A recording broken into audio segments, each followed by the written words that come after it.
ನನ್ನ ಪ್ರೀತಿಯ ವೀಕ್ಷಕ ಬಂಧುಗಳಿಗೆ ನನ್ನ ಅನಂತ ನಮನಗಳು. ನಮ್ಮ ಗಿಲ್ಲಿ ನಟರಿಗೆ ಮನಸ್ಸು ಮತ್ತು ಮುಖ ಎರಡೂ ಸುಂದರವಾಗಿರುವಂತಹ ಜೀವನ ಸಂಗಾತಿ ಬೇಕು ಅಂತ ಹೇಳಿದ್ದಾರೆ. ಅಂದ್ರೆ ನಮ್ಮ ತಂದೆ ತಾಯಿ ನಮ್ಮ ಮನೆಗೆ ಹೊಂದಿಕೊಂಡು ಹೋಗುವಂತಹ ಜೀವನ ಸಂಗಾತಿ ಬೇಕು ಅನ್ನುವಂತಹ ಅಭಿಪ್ರಾಯವನ್ನ ನಮ್ಮ ಗಿಲ್ಲಿಯವರು ವ್ಯಕ್ತಪಡಿಸಿದ್ದಾರೆ. ನಿಜವಾಗ್ಲೂ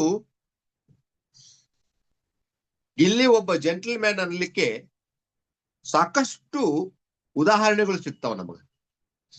ನೋಡಿ, ಅವನ ಮನಸ್ಸಿಗೆ ಬೇಜಾರಾಗಬಾರ್ದಂತ ಅವ್ರ ತಂದೆ ತಾಯಿ ಮೊದಲಿನಿಂದಲೂ ಹೇಳ್ಕೊತಾ ಬಂದಿದ್ದಾರೆ.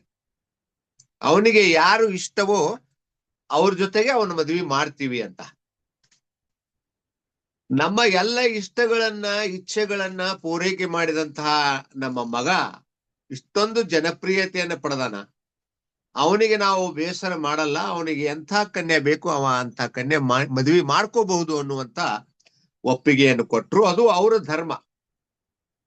ಮಗ ಕ್ಷೇಮವಾಗಿರ್ಬೇಕು ಅನ್ನುವಂತ ಒಂದು ದೊಡ್ಡ ಗುಣ ಅವ್ರದ್ದು.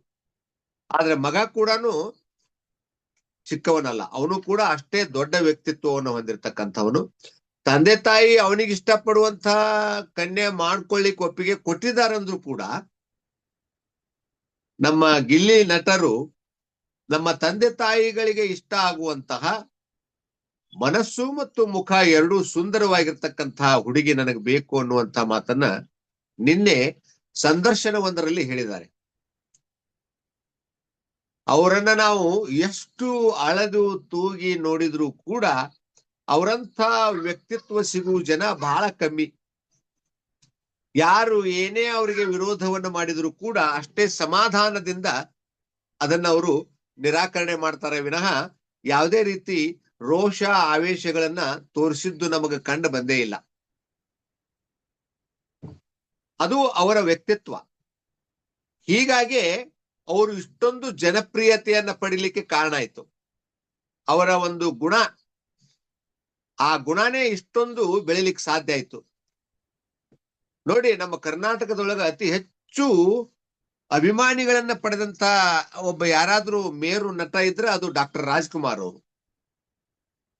ಡಾಕ್ಟರ್ ರಾಜ್ಕುಮಾರ್ ಅವರು ಕೂಡ ಅಷ್ಟೇ ಸರಳವಾಗಿದ್ರು, ಸಹಜವಾಗಿದ್ರು,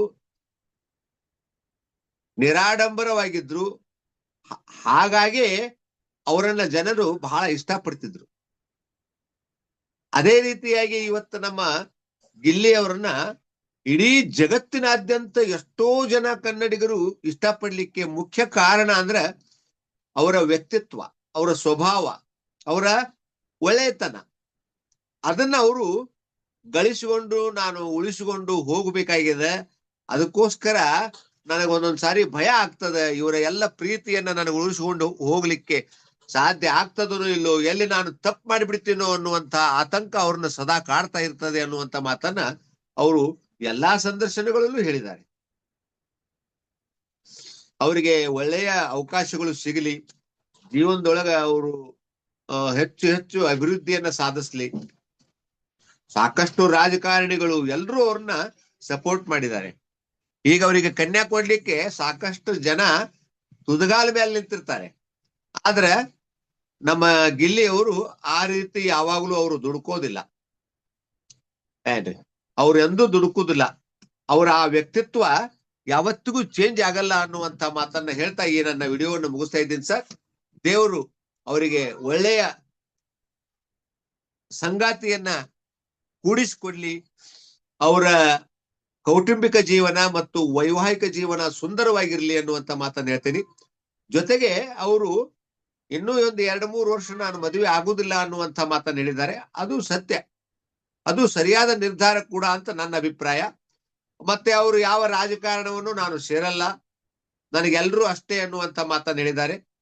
ಕಲಾವಂತರಿಗೆ, ಕಲಾಭಿಮಾನಿಗಳಿಗೆ ಅಥವಾ ಕಲಾಕಾರರಿಗೆ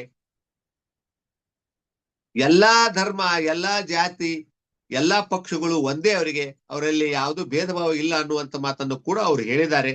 ನಾನು ತುಂಬಾ ಜಾಣತನದಿಂದ ಹೆಜ್ಜೆಗಳನ್ನು ಇಡಬೇಕಾಗಿದೆ ಎನ್ನುವಂತ ಮಾತನ್ನು ಕೂಡ ಹೇಳಿದ್ದಾರೆ. ದೇವರು ಅವರಿಗೆ ಒಳ್ಳೆಯದನ್ನ ಮಾಡ್ಲಿ ಅಂತ ಹೇಳ್ತಾ ನಾನು ಈ ವಿಡಿಯೋನ ಮುಗಿಸ್ತಾ ಇದ್ದೀನಿ ಸರ್. Thank you.